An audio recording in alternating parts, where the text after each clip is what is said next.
The silence was deafening. Detective Marcus Hayes had been in law enforcement for 23 years, and he'd never encountered anything quite like it. 7-year-old Emma hadn't spoken a single word in 147 days. Not a whisper, not a sob, not even the unconscious sounds that children naturally make throughout their day. It was as if her trauma had physically stolen her voice, locking it away in some unreachable chamber deep within her fractured psyche. Emma was small for her age, painfully thin, with skin so pale it seemed almost translucent. Her dark hair hung in tangled strands around her hollow cheeks, and her eyes held a haunted quality that no child should ever possess. Those eyes were the most unsettling part. They didn't sparkle or dance like normal 7-year-old eyes. Instead, they appeared ancient, weighted down by horrors that her young mind had witnessed and endured. When you looked into them, you weren't seeing a child looking back at you. You were seeing a survivor who had learned the hard way that the world wasn't safe. The case had been brought to the police station 6 weeks ago when a teacher noticed bruises on Emma's arms and legs. The Child Protective Services investigated and discovered far worse than surface wounds. They found Emma hiding in a closet, literally curled up in a ball among winter coats and storage boxes, when they arrived at her home. She had been staying with her uncle, Robert Castellano, since her parents had died in a car accident 2 years prior. The extended family had scattered and Robert had volunteered to take her in. Nobody suspected anything. Nobody asked the right questions. The medical examination revealed evidence of prolonged abuse, physical, emotional, and psychological. The doctors documented everything with clinical precision, their reports filled with medical terminology that somehow made the horror of it all worse. Burns on her shoulders, bruises in various stages of healing on her torso and thighs, signs of malnutrition. But the most devastating evidence was psychological. Emma had completely withdrawn from the world. She wouldn't make eye contact. She wouldn't eat without being forced. She wouldn't sleep without sedatives, and she absolutely would not speak. The child psychologist, Dr. Patricia Chen, had been working with Emma for 6 weeks now. Every session followed the same pattern. Dr. Chen would sit in a cheerful playroom filled with toys, dolls, building blocks, and drawings on the walls designed to make children feel safe. She would offer Emma toys, ask gentle questions, use art therapy, music therapy, play therapy, every technique in her extensive arsenal. And every single time, Emma would stare at the wall with that haunting, empty expression, giving nothing back. "She's in complete shutdown," Dr. Chen had explained to Detective Hayes during their last meeting. "Her brain has activated a survival mechanism. By going silent, by making herself invisible, she's telling us that speaking led to pain. Someone hurt her and speaking didn't help. So now, she's protecting herself the only way she knows how, by disappearing into herself." Detective Hayes understood the psychology, but understanding didn't change the brutal reality they faced. Without Emma's testimony, their case was circumstantial at best. They had physical evidence, medical documentation, and the fact that Robert Castellano was clearly unfit to care for a child. But in court, a good defense attorney could argue that the injuries came from falls, accidents, or even that Emma was a disturbed child who hurt herself. Without the victim's account, without Emma pointing her finger at her abuser and telling the jury what happened, the prosecution's case was dangerously weak. Robert Castellano had lawyered up immediately. His expensive attorney was already filing motions to suppress evidence, arguing police misconduct, and building a defense that relied on creating doubt. The trial was scheduled for 2 weeks, 14 days to somehow convince a traumatized, non-verbal 7-year-old to relive her worst memories in front of a room full of strangers, including the man who had tortured her. Hayes sat in his office late one evening, the case file spread across his desk. Photos of Emma's bruises, medical reports, psychological evaluations, the interview transcripts where Emma had written one-word answers on paper when absolutely necessary. Each document represented failure in some way, a failure of the system to protect her, a failure of the adults around her to notice, a failure of everyone to intervene sooner. Emma was currently staying with the Walkers, a foster family with experience handling traumatized children. Sarah Walker, a social worker herself, had taken special interest in the case. She called Hayes regularly with updates, tiny victories that might have been invisible to others. Emma had eaten a full meal yesterday. Emma had slept through the night without nightmares. Emma had pointed at a picture of a butterfly and made a small sound, not a word, but an acknowledgement that she was still in there somewhere. But time was running out and wishes and small victories weren't enough. In 2 weeks, Emma would have to face a courtroom, a jury, and the man who had destroyed her sense of safety. The law required her to testify. The system demanded it. Justice needed her voice. Hayes leaned back in his chair and rubbed his face. He thought about his own daughter who was 5 years old. He thought about how easily this could have been her. How many parents dropped their children off with relatives every day, assuming they were safe, never questioning, never truly knowing what happened behind closed doors. The thought made his stomach turn. His phone buzzed. It was a text from Dr. Chen. Need to discuss something important about Emma's case. Can you meet tomorrow morning? Hayes typed back immediately, "What is it?" There was a long pause before her response came through. "I have an idea. It's unconventional, but I think it might work. Bring coffee. We're going to need it." That night, Hayes couldn't sleep. He kept thinking about Emma's eyes, about her silence, about the way she curled into herself whenever a man entered the room. He thought about the jury that would need to be convinced. He thought about Robert Castellano sitting in his cell, confident that he would walk free, that his expensive lawyer would twist the truth and create reasonable doubt. But mostly he thought about Emma's voice. Somewhere inside that traumatized little girl, there was a voice that knew the truth, a voice that had been screaming silently for months, a voice that needed to be heard, not just for justice, but for Emma herself, because keeping that truth locked inside was slowly killing her.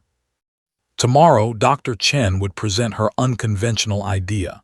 Hayes didn't know what it was yet, but he knew one thing with absolute certainty. Emma's silence couldn't continue. The clock was ticking, and in 14 days they would either find a way to help her speak, or they would fail her completely. The weight of that responsibility pressed down on him like a physical force as the city lights flickered outside his office window. The coffee shop near the courthouse was already bustling with the morning rush when Detective Hayes arrived.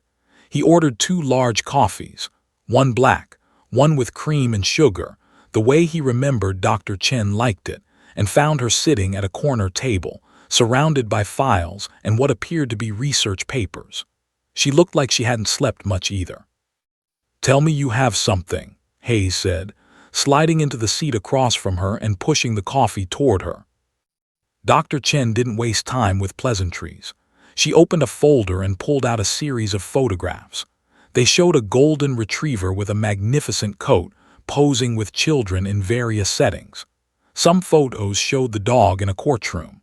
Others showed the animal lying beside children in hospital beds, at psychiatric clinics, in therapy offices. "His name is Buddy," Dr. Chen began, her voice carrying an intensity that immediately captured Hayes's attention. "He's a golden retriever who is certified as a courthouse therapy dog. He spent the last 8 years helping traumatized children testify in court. I've been researching his track record for the past month, and Marcus, it's extraordinary." Hayes leaned forward, studying the photographs more carefully. In each image, the dog seemed to radiate a calm, almost supernatural presence. But it was the children's faces that struck him most powerfully. They weren't smiling. Many of them looked scared or sad, but they also didn't look alone. There was something about the dog's presence that seemed to anchor them, to ground them in a moment when everything else was terrifying. "I'm listening," Hayes said, taking a sip of his coffee. Dr. Chen pulled out a detailed report. "Buddy has been involved in 47 documented cases of child testimony involving trauma, sexual abuse, physical abuse, abandonment, domestic violence, cases as severe or worse than Emma's. In 45 of those cases, the children were able to testify. 43 of those cases resulted in successful prosecutions. The conviction rate is remarkable, but more importantly, the psychological outcomes for these children have been remarkable as well. Many of them reported that having the dog with them during testimony made them feel less alone, less afraid, more capable of telling their truth. "How does that work?" Hayes asked. "Legally, I mean. How does a dog testify? How does it help if the defendant's attorney wants to claim it's prejudicial?" "That's the brilliant part," Chen said, pulling out more documentation. "The dog doesn't testify.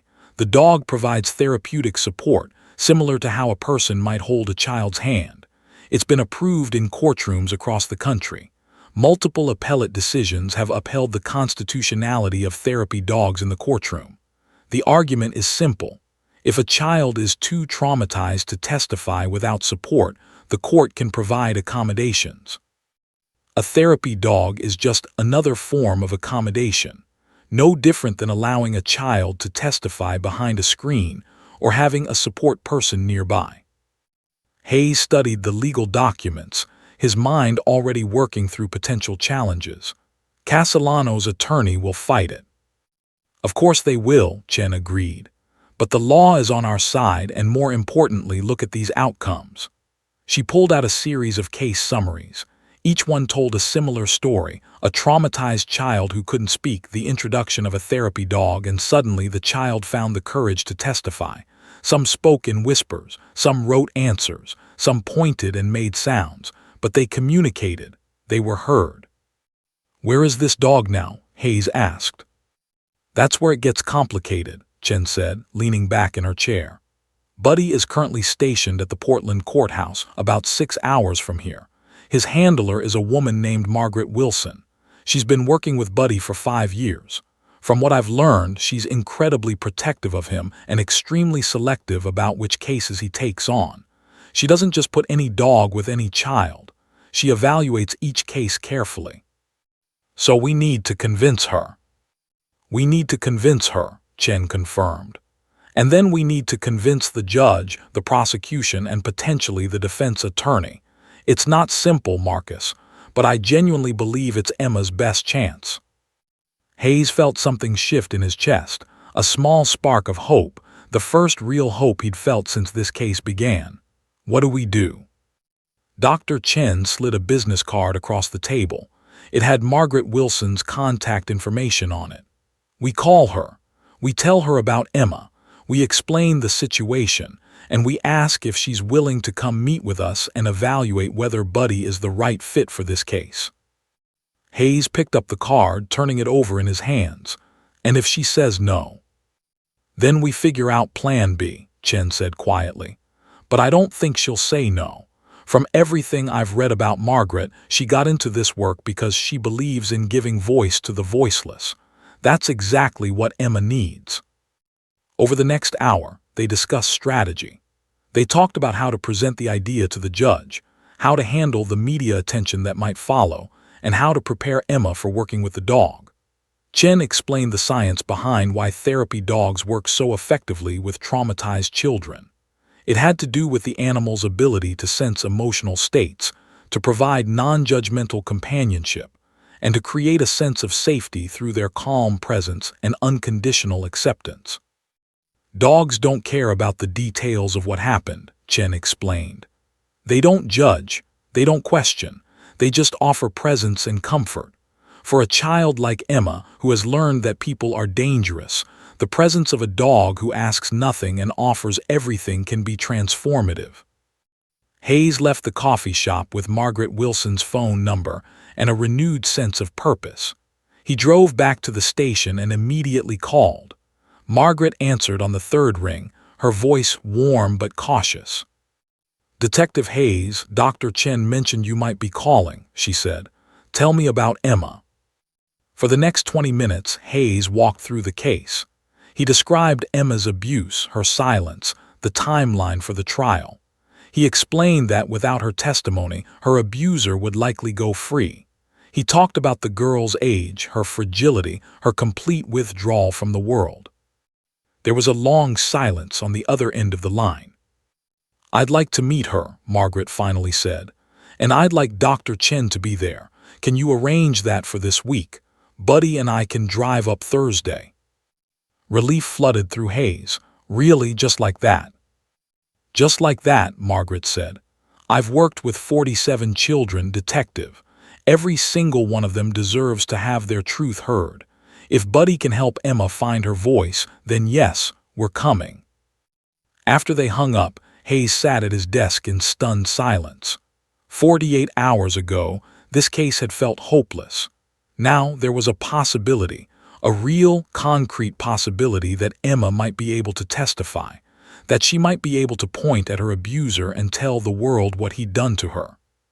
He thought about the little girl who hadn't spoken in 147 days. He thought about her hollow eyes and fragile frame.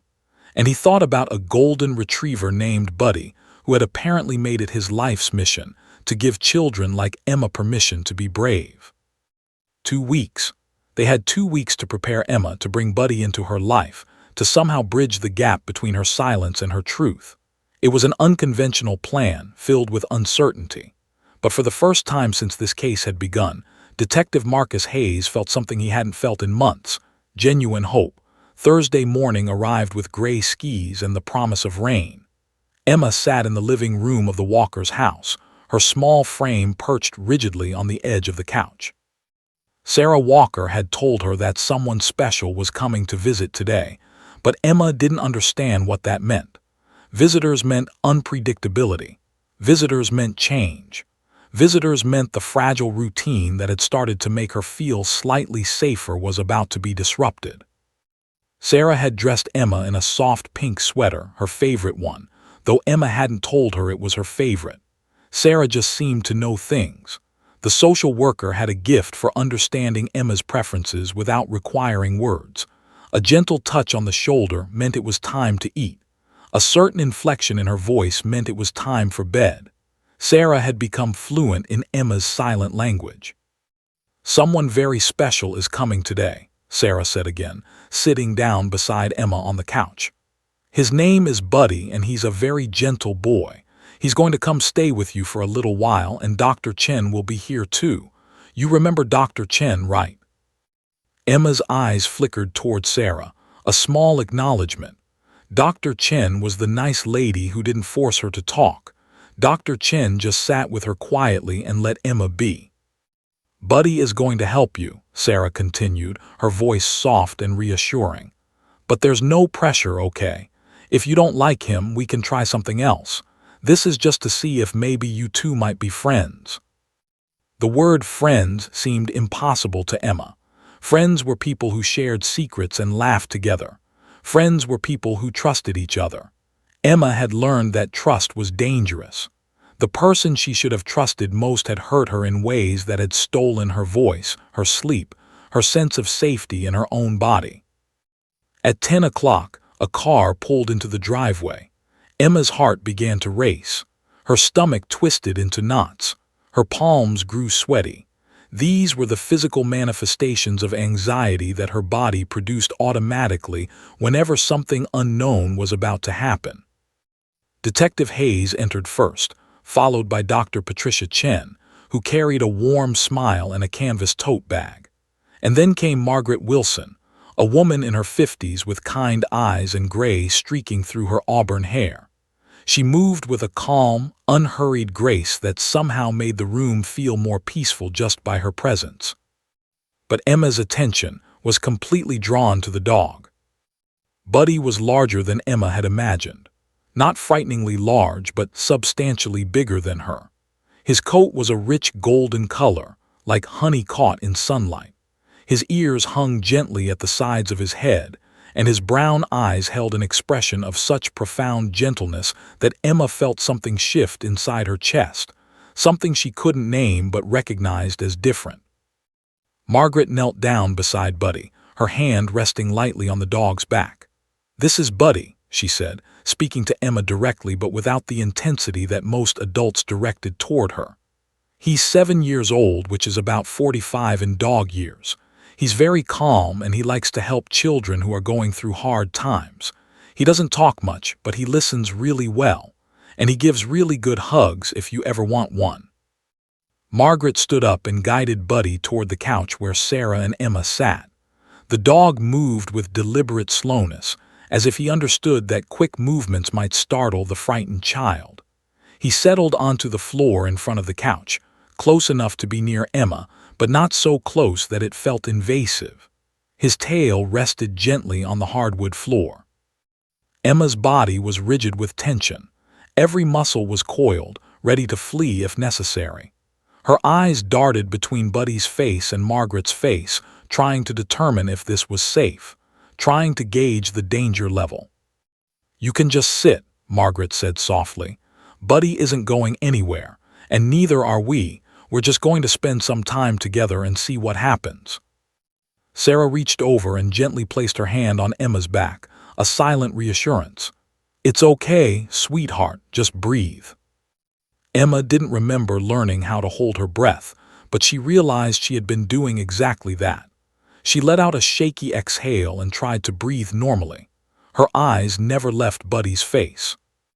The dog's expression was patient, expectant but not demanding.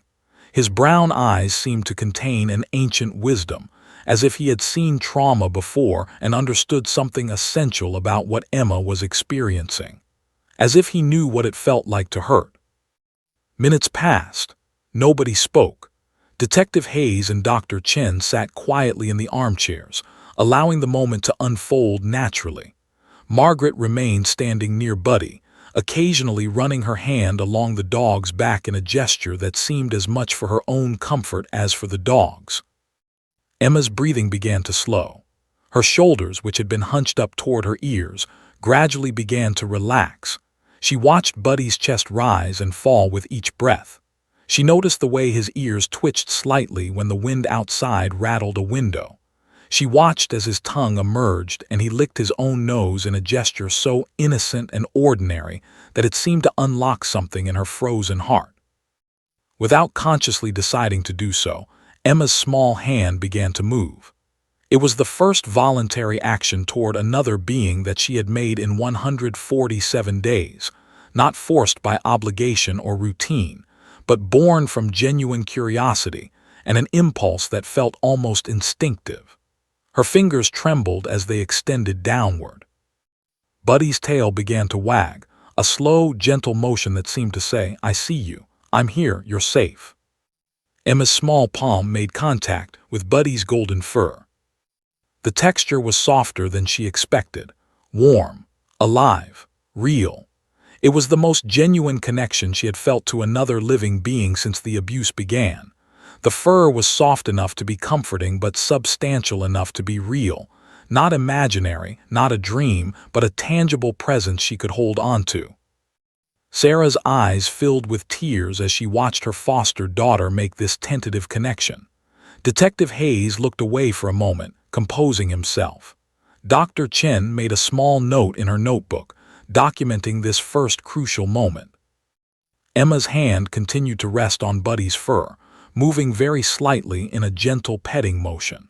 The dog responded by resting his head against the couch, positioning himself so that Emma could touch him more easily. It was as if the dog understood that this child needed to set the pace, needed to feel in control of this interaction. "That's beautiful," Margaret whispered. "Buddy really likes you." For the first time in months, something that might have been a smile touched the corners of Emma's mouth.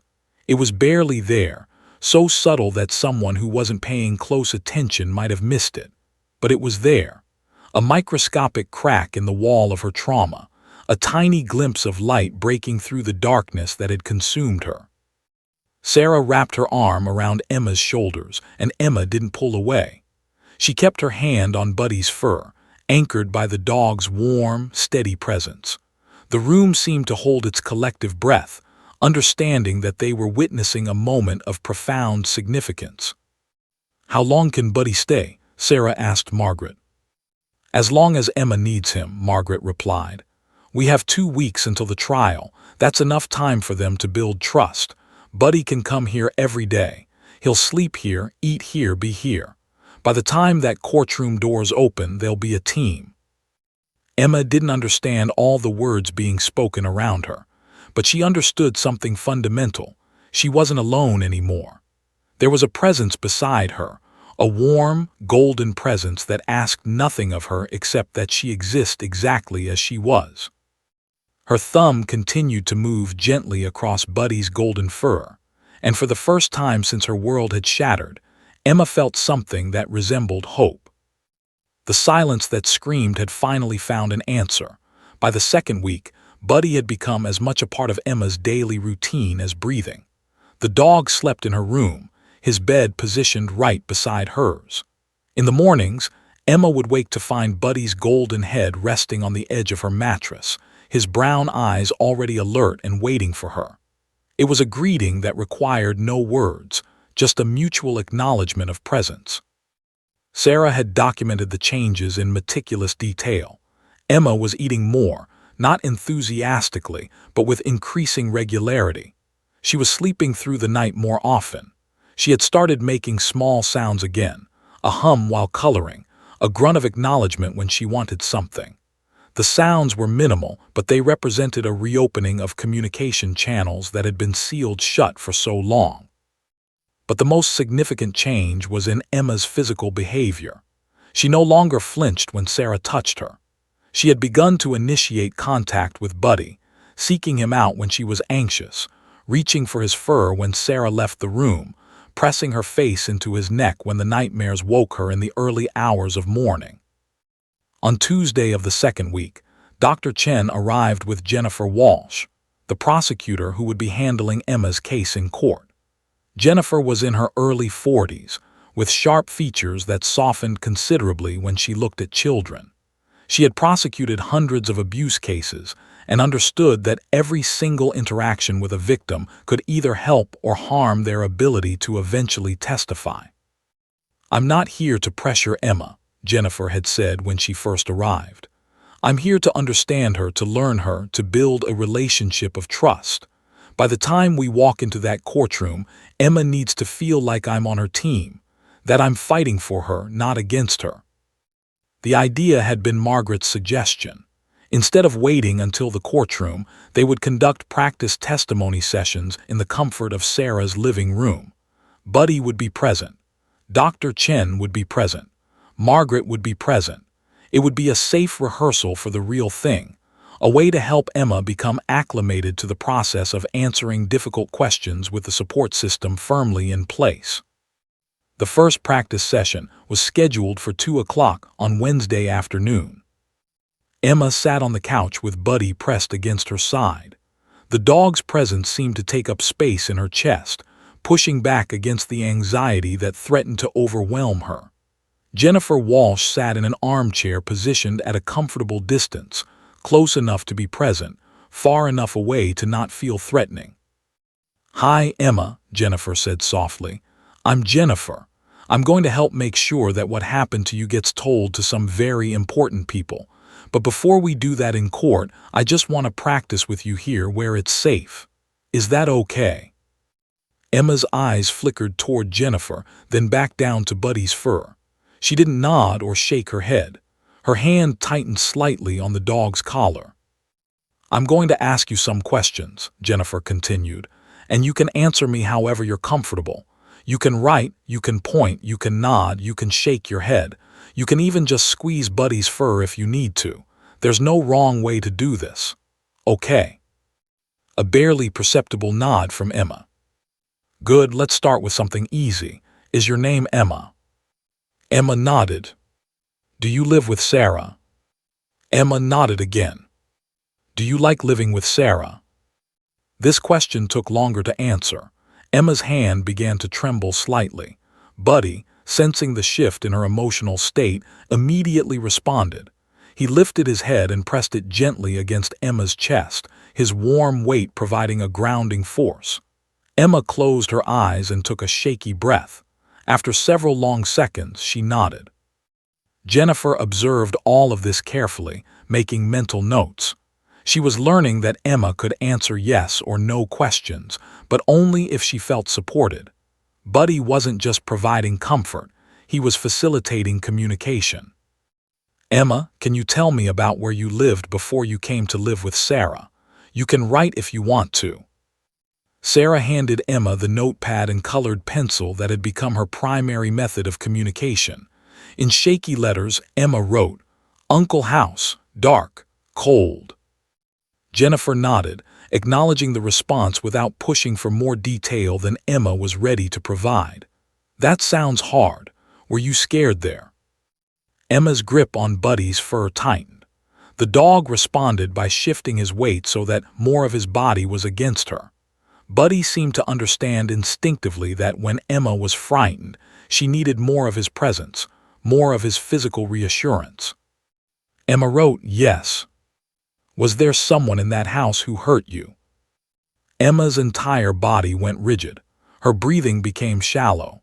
Her hands started to shake so badly that she could barely hold the pencil. This was the question that everything hinged on. Could she answer it? Could she acknowledge the person who had destroyed her sense of safety? Buddy stood up slightly, rotating his body so that he was facing Emma. He pressed his nose gently against her forehead, a gesture so tender and intentional that it seemed almost human in its understanding.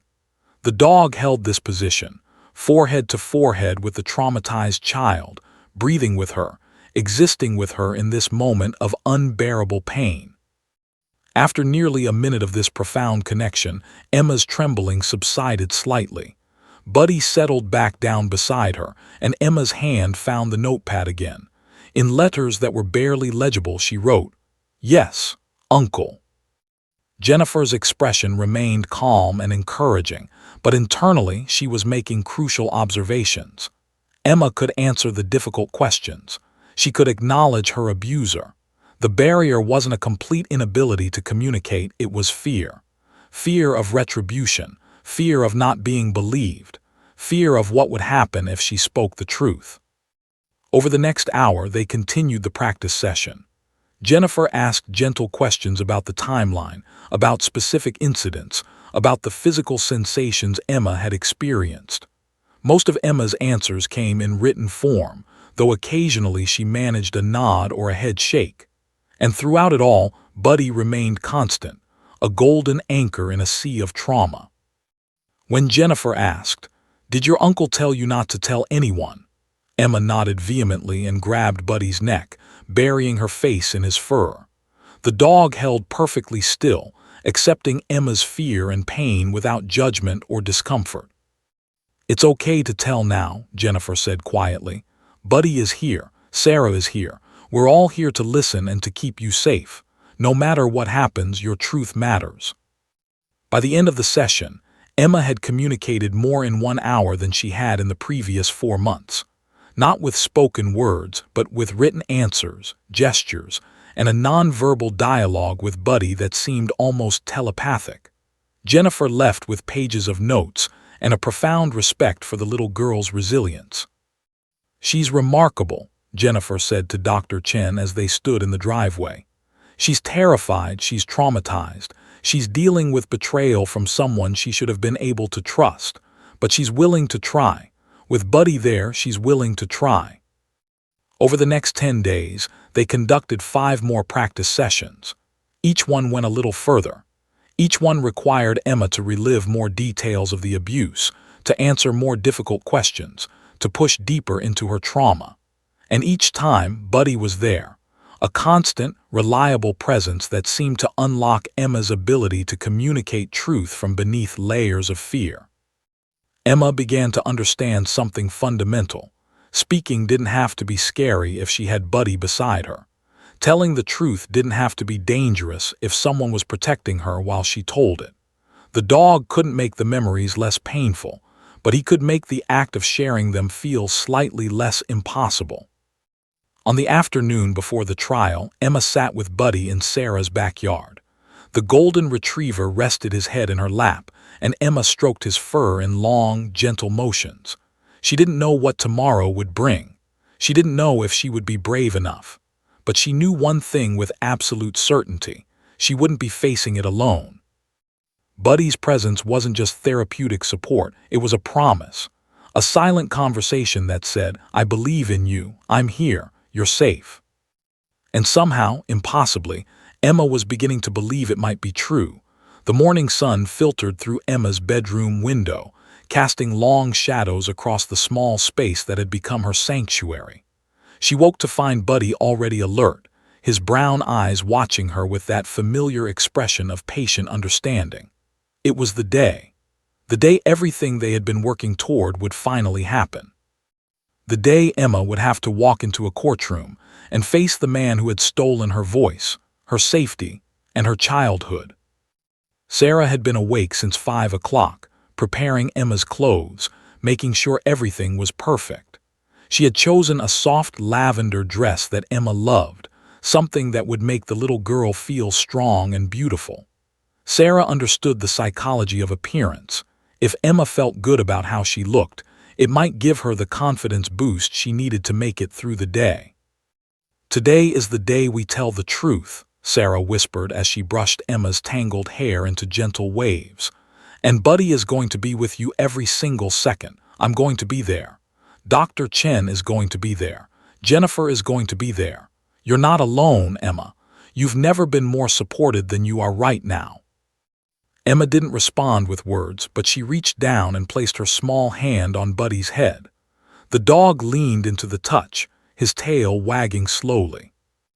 The courthouse was an imposing structure of stone and glass that seemed to loom impossibly large as Sarah pulled into the parking lot. Emma's hands began to tremble. Her breathing became shallow. The anxiety that she had managed to suppress during practice sessions suddenly flooded back, overwhelming in its intensity. This wasn't the safe living room anymore. This was real. This was the moment. Detective Hayes met them at the courthouse entrance. He knelt down to Emma's level, his expression grave but kind. "Emma, you're the bravest person I know," he said quietly. "What you're about to do today, not everyone could do this, but you can, because you're stronger than you know." Margaret Wilson walked beside them, Buddy's leash held firmly in her hand. The dog seemed to understand the significance of the moment. His usually relaxed demeanor had shifted into something more alert, more focused. It was as if the animal understood that his job today was unlike any other day. Today, he wasn't just providing comfort. Today, he was helping to deliver justice. As they moved through the courthouse hallways, Emma's fear intensified with each step. The hallways were cold and sterile, filled with harsh fluorescent lighting that made everything feel stark and unforgiving. They passed other people, attorneys in expensive suits, witnesses waiting to testify, family members of other victims. Emma felt exposed, seen, vulnerable in ways that made her want to curl into a ball and disappear. But then Buddy pressed against her leg, and Emma's trembling subsided slightly. The dog's presence was a tether, keeping her anchored to reality, reminding her that she wasn't completely alone. The courtroom was larger than Emma had imagined. The ceiling soared above her like a cathedral designed for judgment rather than God. The judge sat elevated above everyone else, a figure of authority and power. The jury box held 12 strangers who would decide her uncle's fate based on her testimony. And there, at the defendant's table, sat Robert Castellano. Emma's breath caught in her throat. Her entire body began to shake. Robert was looking at her with an expression that made her blood run cold. Not anger, not remorse, but cold calculation. He was trying to intimidate her, to remind her of his power over her, to silence her through fear even now. Buddy's leash was released, and the dog moved to sit directly beside the witness stand. Margaret positioned herself nearby, close enough to be present but far enough away to not obstruct anyone's view. Jennifer Walsh approached the witness stand and established the foundation of Emma's testimony, asking basic questions about her name, her age, where she lived. "Emma, can you tell us where you lived before you came to live with Sarah Walker?" Emma's hand reached down and found Buddy's head. She gripped his fur like a lifeline, and Buddy responded by pressing his entire body against the side of the witness box. It was as if the dog was creating a barrier between Emma and the danger she perceived. Emma's voice emerged barely above a whisper. It was the first word she had spoken aloud in 147 days. Her throat felt raw and unfamiliar with the act of producing sound. "I lived with Uncle." A ripple moved through the courtroom. Everyone had heard the stories, the child who wouldn't speak, the victim who was silent. And now she was speaking. It was a monumental moment, though she had only managed 3 words. Jennifer smiled encouragingly. "Can you tell us about living with your uncle?" The questions came slowly, carefully designed to build toward the crucial moment. Emma answered some of them, her voice gaining strength with each response. Others she answered by nodding or shaking her head. When particularly difficult questions were asked, questions about the specific ways she was hurt, Emma would lean down and bury her face in Buddy's fur, drawing strength from the dog's unwavering presence. Robert Castellano's attorney attempted to cast doubt on Emma's credibility, suggesting she was confused, that she was being coached, that she had fabricated the memories. But with each attempt to discredit her, Buddy would respond to Emma's distress by shifting his position, by offering more physical support, by making it clear to everyone in the courtroom that this child was telling the truth and that he believed in her completely. As the morning progressed, Emma's voice grew stronger. She spoke about the dark basement where her uncle had made her stay. She described the pain of his hands, the cold of the floor, the terror of not knowing when the abuse would happen next. She told the court about being locked in the closet, about being starved, about being threatened with punishment if she ever told anyone. And then Jennifer asked the question that everything hinged on. "Emma, can you point to the person who hurt you? The person sitting in this courtroom who caused you pain?" Emma's entire body went rigid. Her hand trembled so violently that she could barely hold onto Buddy's fur. This was it, the moment of complete vulnerability. Once she pointed, once she made the accusation, there would be no taking it back. Robert Castellano would know that she had betrayed his threats, that she had chosen truth over fear. Buddy stood up and Emma's hand involuntarily gripped the dog's collar. The animal turned and looked directly at Emma's face, his brown eyes filled with what could only be described as profound understanding. It was as if the dog was saying, "I know you're scared. I know this is hard, but you can do this. I believe in you." Emma's arm began to rise. It was shaking so badly that it seemed like it might collapse under the weight of what she was about to do. Her pointing finger extended toward the defendant's table. But then Buddy did something extraordinary. The dog stood on his hind legs and pressed his front paws gently against Emma's arm, stabilizing it, steadying it, lending his physical strength to support her gesture. The dog's weight against her arm created a barrier of safety, as if he was saying, "I'm holding you up. You're not alone in this." Emma's voice, when it came, was barely audible but absolutely clear. "Him," she whispered. Then more loudly, "him." The entire courtroom seemed to hold its breath. Robert Castellano's face went pale. His attorney put his hand on his client's arm, signaling him to remain calm. But everyone in the room understood what had just happened. Emma had found her voice. A 7-year-old girl who hadn't spoken in nearly 5 months had pointed at her abuser and named him as the source of her pain. Buddy dropped back down to all 4 paws and pressed his entire body against the witness stand, holding Emma upright as her body began to shake with the release of months of trapped trauma. The dog made a soft whining sound, not distressed, but protective, as if he was saying, "You did it. You were brave. I'm so proud of you." Jennifer's eyes filled with tears. Detective Hayes, sitting in the back of the courtroom, closed his eyes and let tears stream down his face. Margaret Wilson smiled with the satisfaction of someone who had witnessed the impossible become real. Emma had spoken, she had pointed, she had named her truth. And Buddy had made it possible. The courtroom had fallen silent in a way that seemed almost reverent. Everyone present understood they had witnessed something extraordinary, not just a child overcoming trauma, but a fundamental shift in the balance of power. Emma had taken back control of her own narrative. She had transformed from victim to witness, from silence to heard. After Emma's pointing finger and her accusation, the cross-examination had been brutal. Robert Castellano's attorney had attempted every tactic in the legal playbook to discredit her testimony. He suggested she was confused, that she had been coached by adults with an agenda, that children her age were unreliable witnesses prone to fantasy and false memory. He asked her the same questions multiple times in slightly different ways, hopping to catch her in contradictions. But Emma remained steady. Not because she suddenly became eloquent or confident, she remained terrified, her voice often barely above a whisper.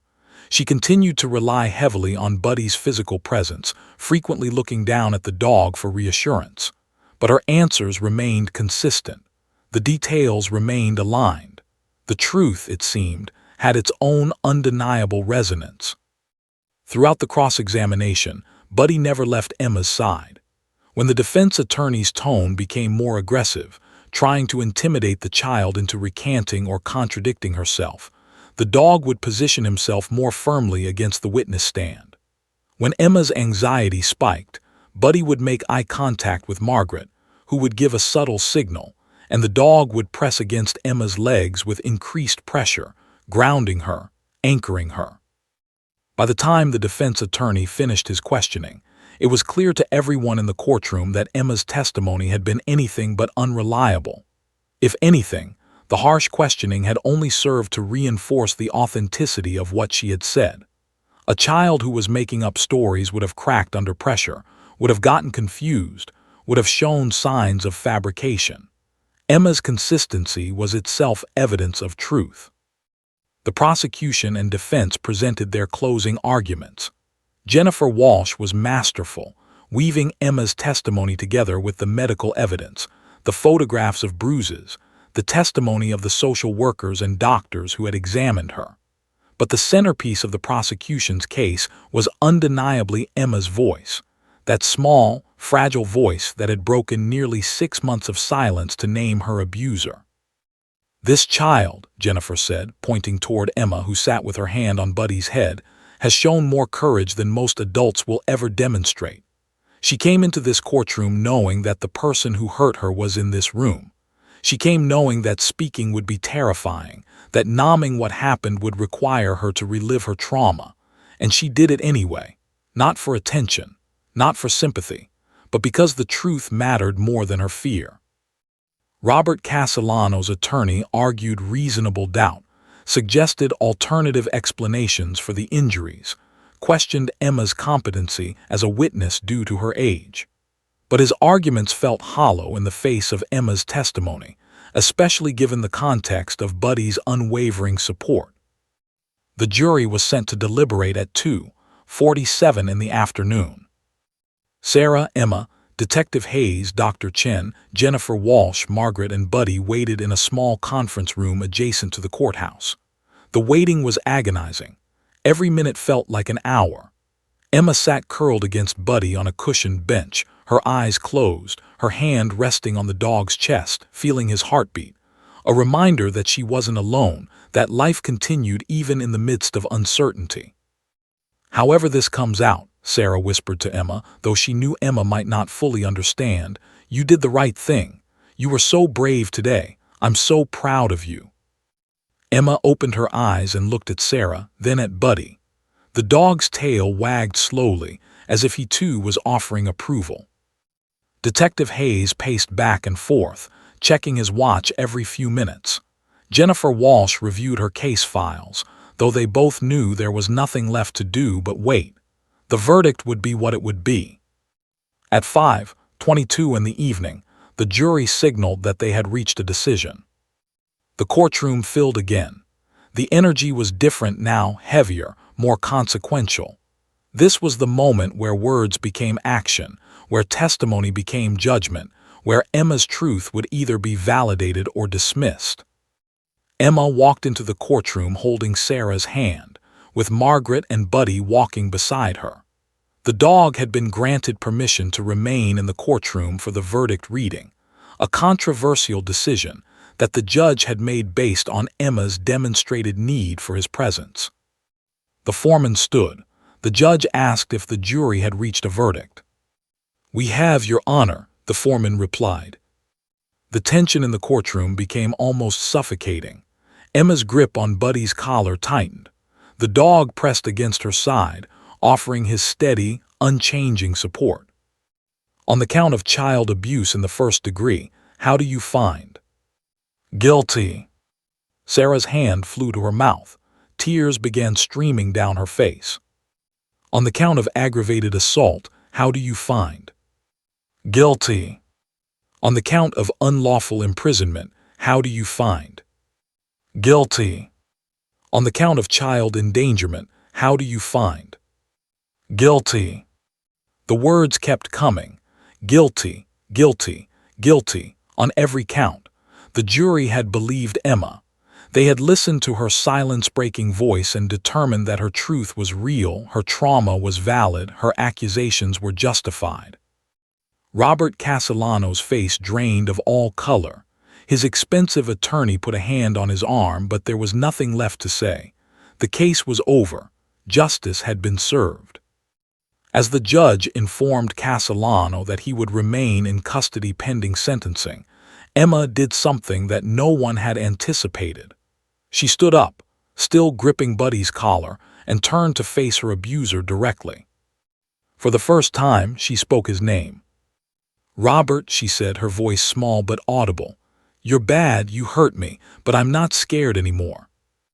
The courtroom erupted in shocked silence, the kind of silence that felt louder than any applause.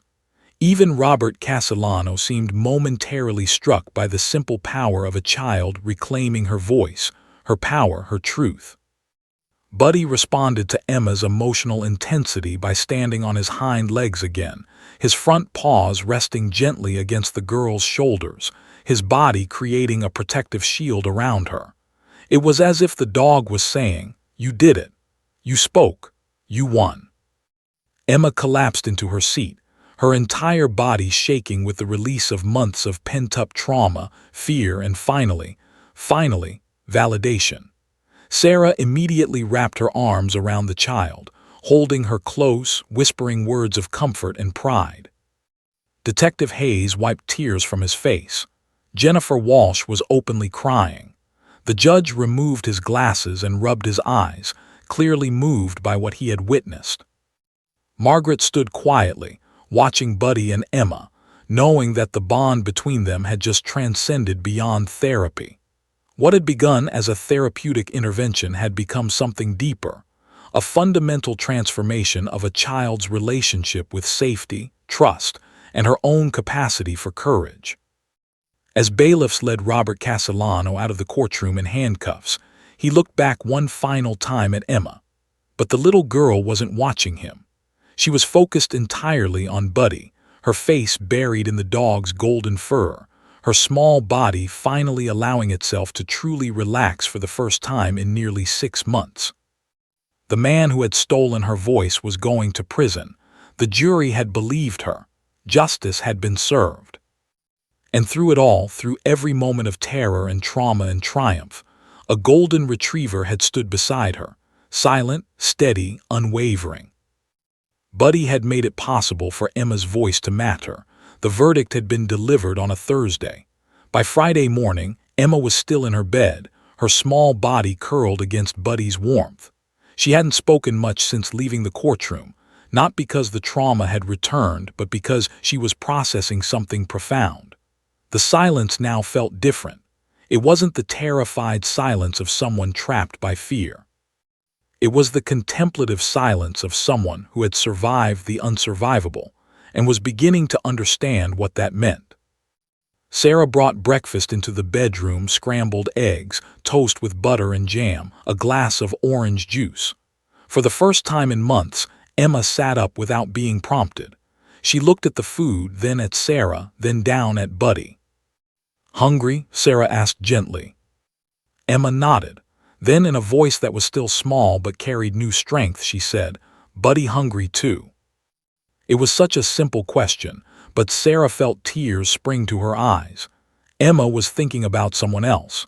Emma was capable of empathy and consideration. The trauma hadn't completely consumed her capacity for compassion. Buddy already had his breakfast, Sarah assured her, but I think he'd like to watch you eat. Emma picked up a piece of toast and took a bite. Buddy, lying beside the bed, watched with what seemed like approval. The simple act of eating, something most children did without thought, became an act of reclamation for Emma. She was nourishing her body. She was taking care of herself. She was moving forward. Over the following weeks, the transformation was gradual but undeniable. Dr. Chen continued her twice-weekly therapy sessions, but now the sessions looked different. Instead of attempting to coax Emma into communication, Dr. Chen simply provided space for Emma to talk if she wanted to. And increasingly, she did want to. "I had a bad dream last night," Emma told Dr. Chen during one session, her voice still quiet but becoming more confident. "I was in the dark basement and I couldn't find Buddy, but then he came and I wasn't scared anymore." "That's a good dream," Dr. Chen said gently. "Your mind is working through what happened, and it's finding comfort in Buddy. That's healthy, that's healing." Emma began asking questions, simple questions at first, then more complex ones. Why did Uncle do bad things? Will he come back? Can other kids get hurt like me? Each question represented another layer of processing, another step toward understanding her trauma in a way that allowed her to move past it. The most significant breakthrough came 6 weeks after the trial, on a sunny afternoon when Sarah took Emma to the local park. Buddy walked beside her on his leash, and Emma held onto both the leash and Sarah's hand. They approached the playground, and Emma's body tensed slightly. The park represented the outside world, unpredictability, potential danger, exposure. But then she saw them, other children, playing and laughing without fear. "Can I go play?" Emma asked Sarah, her voice uncertain. "Of course, sweetheart," Sarah replied. "I'll be right here, and Buddy will be right here too." Emma climbed onto the playground equipment, moving slowly at first, testing her body's ability to engage in normal childhood activities. She went down the slide. She swung on the swings. A girl about her age approached and asked if she wanted to play tag. For the first time in months, Emma played. She ran. She laughed. It was a sound that Sarah hadn't heard before, pure, unself-conscious joy. Buddy sat beneath a nearby tree, watching Emma with what seemed like pride, his tail wagging occasionally as he observed the child reclaiming her childhood. By summer, the changes were profound. Emma was attending school. She had made friends. She was speaking regularly, though her voice still carried the weight of her trauma. It would for a long time, possibly forever. But she was speaking. She was communicating. She was engaging with the world. What nobody had anticipated was the broader impact of Emma and Buddy's story. The media had covered the trial extensively. Traumatized Child Finds Voice with Therapy Dog had become a human interest story that captured the nation's imagination. News outlets ran pieces about the power of animal-assisted therapy. Universities began conducting research on the efficacy of therapy dogs in courtrooms. Advocacy groups started fundraising to expand courthouse therapy dog programs across the country. Judge Mitchell, who had presided over Emma's case, received hundreds of letters from people whose lives had been affected by what they had witnessed. Parents of other abused children reached out, desperate to know if their children could have similar support. Teachers asked about bringing dogs into schools for traumatized students. Mental health professionals requested training on how to work with therapy animals. By September, Detective Hayes received an official proposal. The state was establishing the Emma and Buddy Initiative, a statewide program to provide certified therapy dogs in courtrooms, beginning with cases involving child victims of abuse. The proposal named Emma and Buddy as the inspiration for the program, though Emma was given the option to remain anonymous. She chose to be named. "Kids need to know they're not alone," Emma had said simply when asked if she wanted her name attached to the program. "Buddy helped me. Maybe knowing about it will help other kids too." Margaret Wilson was approached to help develop training standards for new therapy dogs and their handlers. She began conducting workshops across the state, teaching other handlers how to recognize trauma, how to respond to a child's needs, how to provide the kind of steady, unwavering support that Buddy had offered to Emma. In October, 6 months after the trial, Sarah hosted a small celebration at her home. Detective Hayes came. Dr. Chen came. Jennifer Walsh, the prosecutor, came. Judge Mitchell came. Margaret Wilson came with her husband. And of course, Buddy was there, the center of attention, receiving praise and affection from everyone present. Emma, dressed in a pretty dress that she had chosen herself, stood beside Buddy as they cut a cake decorated with a golden retriever and a smiling little girl. The cake said, "Celebrating courage and hope." "I want to say thank you," Emma said, her voice clear and strong. Everyone fell silent, listening intently. "Thank you to Buddy for helping me be brave. Thank you to Sarah for taking care of me. Thank you to everyone who helped me tell my truth." She paused, her small hand resting on Buddy's head. "And I want to say that if other kids are scared to talk about bad things, they can do it. They can be brave like me, because they're not alone. There are people who will listen, and maybe they can have a dog like Buddy too." Detective Hayes excused himself to the kitchen, overcome with emotion. Judge Mitchell put his arm around Sarah. Jennifer Walsh smiled through tears. Margaret squeezed Margaret's hand, both of them understanding that they were witnessing the full circle of trauma recovery, from silence to voice to advocacy. That night, after everyone had left, Emma sat with Buddy on the back porch, watching the sunset paint the sky in shades of orange and pink. "I'm glad you're my friend," Emma whispered to the dog. Buddy tilted his head, his brown eyes fixed on Emma's face. Then he rested his head in her lap, a gesture that had become as familiar as breathing. Sarah, watching from inside the house, understood something fundamental. Emma would carry the scars of her trauma forever. There would be difficult days ahead, nightmares that might persist, triggers that would catch her off guard. Healing wasn't a destination, it was a process, ongoing and often unpredictable. But Emma had found something essential. She had found her voice, her agency, and a companion who had believed in her capacity to survive and thrive.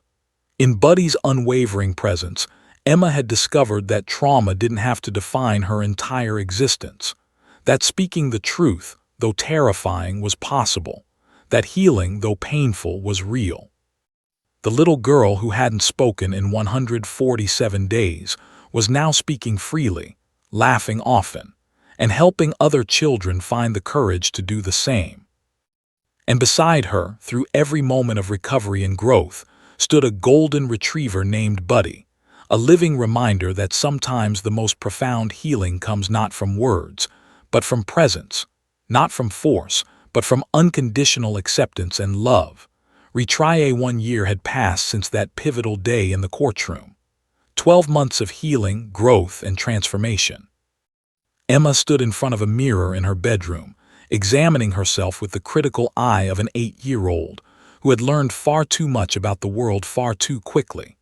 She wore a pale blue dress with white lace trim, something she had picked out herself because it made her feel strong and beautiful. Her dark hair had been brushed until it shone, and Sarah had helped her tie it back with a ribbon. "You look absolutely perfect," Sarah said, appearing in the doorway with tears already forming in her eyes. "Are you nervous?" Emma considered the question. A year ago, the answer would have been an emphatic yes to anything involving being the center of attention. But Emma had learned something crucial about herself. She was braver than she knew. She had faced her abuser in a courtroom full of strangers. She had spoken truths that terrified her. She had survived. "A little nervous," Emma admitted, "but Buddy will be there, right?" "Buddy will be right beside you," Sarah confirmed, "just like always." The press conference was being held at the state capitol, in a grand hall with marble floors and high ceilings that would have intimidated Emma a year ago. Now, she understood that physical spaces didn't define her worth or her courage. The real strength came from within, from the voice she had reclaimed, from the truth she had learned to speak, from the connection she had forged with a golden retriever who had believed in her when she couldn't believe in herself. Buddy waited in the wings, his coat freshly groomed for the occasion.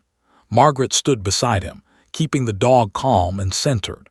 Over the past year, Buddy had become something of a celebrity himself. His photograph appeared in newspapers and magazines. Children's advocacy groups had commissioned an illustrated book about his story. Universities had conducted studies on the efficacy of therapy dogs in trauma recovery, using Emma and Buddy as their primary case study. But despite the attention, Buddy remained exactly what he had always been, a steady, calm presence who cared nothing for fame or recognition. He cared only about the little girl he had helped heal. Governor Patricia Sanchez took the podium first, her expression grave but hopeful. "Today, we celebrate the launch of a program that will change lives across this state," she began. "The Emma and Buddy initiative represents a commitment to our most vulnerable citizens, children who have been harmed, who have been silenced, and who deserve to have their voices heard and believed." She described the statistics, the thousands of children who reported abuse annually, the low prosecution rates when victims were too traumatized to testify, the documented benefits of therapy animals in supporting trauma recovery. But she kept returning to one fundamental truth. None of this would exist without the extraordinary courage of one 8-year-old girl and her golden retriever. Emma came into a courtroom where she had every reason to be silent. She faced the man who had hurt her, and with Buddy by her side, she found her voice. Today, we're here to ensure that other children have the same opportunity. The camera panned across the crowd, showing faces of law enforcement officers, judges, prosecutors, social workers, and mental health professionals who had made the initiative possible. But the energy of the room shifted when the announcer called, "Ladies and gentlemen, please welcome Emma and Buddy." Emma walked onto the stage holding Sarah's hand, with Margaret and Buddy walking beside them. The audience rose to their feet, not just standing but erupting in applause.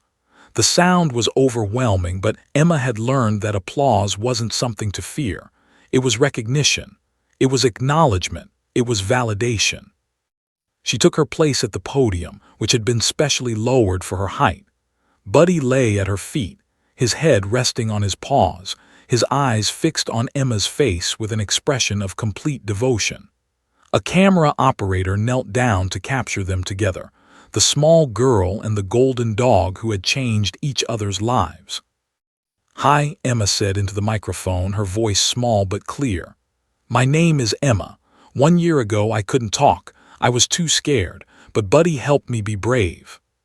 She paused, looking down at the dog. Buddy's tail wagged once, a gesture that seemed almost like encouragement. When bad things happen to kids, it's hard to talk about it. You think nobody will believe you. You think the bad person will hurt you more if you tell. You think you have to stay quiet forever. Emma's voice grew slightly stronger as she spoke. "But my dog showed me that I could be safe and tell the truth at the same time.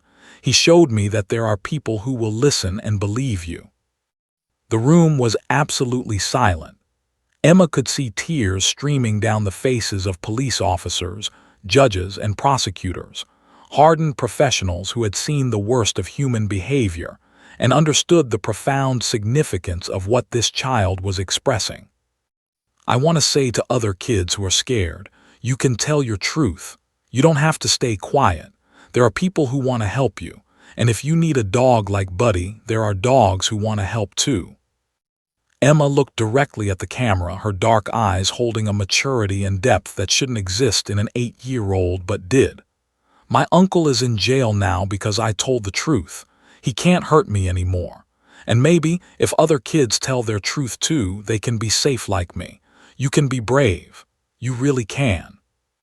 She reached down and placed her hand on Buddy's head, and the dog stood, positioning himself against her side. In that gesture, millions watching across the state understood something essential.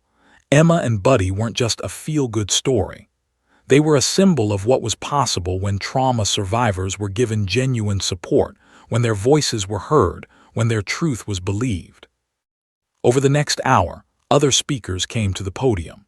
Margaret Wilson discussed the training standards for therapy dogs and the expansion of the program to 43 courthouses across the state. Judge Mitchell talked about the legal framework that had made it possible to include animals in courtrooms.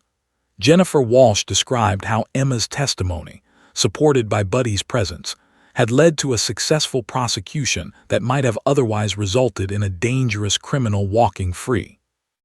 But the most powerful moment came when a young boy, no more than 10 years old, approached the podium with his own therapy dog, a German Shepherd named Shadow.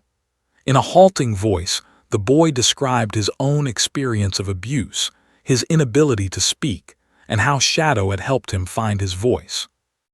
"I watched Emma's story," the boy said, his voice trembling with emotion, "and I thought maybe I could be brave too, and I was. I told what happened to me, and the bad person is going to jail. Emma and Buddy showed me it was possible." Emma watched from the side of the stage, tears streaming down her face. Buddy pressed against her, and she buried her face in his golden fur. In that moment, she understood the profound ripple effect of her own courage. Her voice hadn't just helped herself. It had given permission to other children to speak their own truths.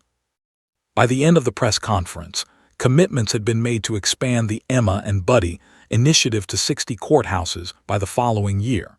Universities had pledged funding for research on therapy animals in trauma recovery. Private donors had committed millions of dollars to training therapy dogs for courthouse work. A children's book about Emma and Buddy's story had already been purchased for distribution to schools nationwide. That evening, back at Sarah's house, Emma sat with Buddy on the back porch. The dog's head rested in her lap, and she stroked his ears gently, finding the familiar comfort in his presence. "You know what's funny?" Emma said to the dog. "A year ago I couldn't talk. Now I can't stop talking, and people listen. They actually listen to what I say."